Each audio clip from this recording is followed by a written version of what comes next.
can see, we are going to work today on this lovely looking sea bass. Came from the market this morning, looking delightful. So first things first, and we're just going to make sure that our chopping board is safe and secure.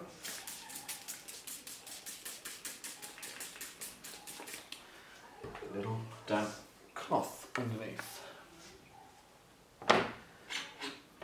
So, sea bass here, whole and entire, unfortunately, complete with the insides and the scales.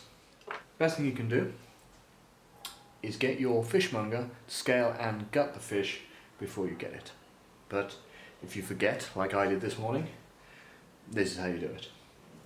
So, underside of the fish, see the little hole here, in with your filleting knife, and just cut a hole through like that. You can then reach in and just pull out all of the stuff inside that you don't want to eat. So, all of the nasty stuff's been pulled out from the inside. Give that a rinse. Okay. Make sure you've rinsed it well. Anything left on the inside is going to give you quite a bitter taste in your fish, and you don't want to eat it. Easiest way to scale the fish is with a fish scaler. I haven't got one, so we'll use a spoon. And what we'll do is we'll use the spoon to push against the scales. And as you can see, you pull them off. But scaling a fish is a really messy job. Top tip here is do it in a carrier bag. This way, scales will end up inside the bag. You end up with a nice clean fish.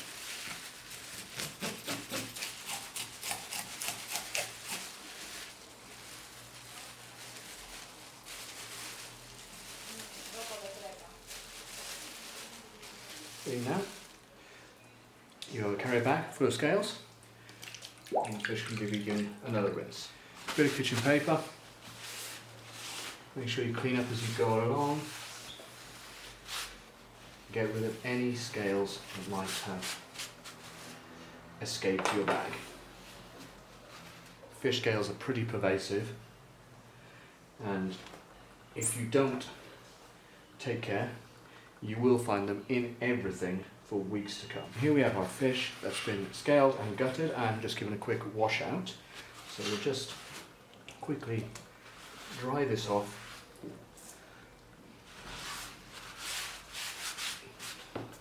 with the paper towel. Hopefully this is how you'll get the fish in the first place, after having been more sensible than me and asked your butcher to do it.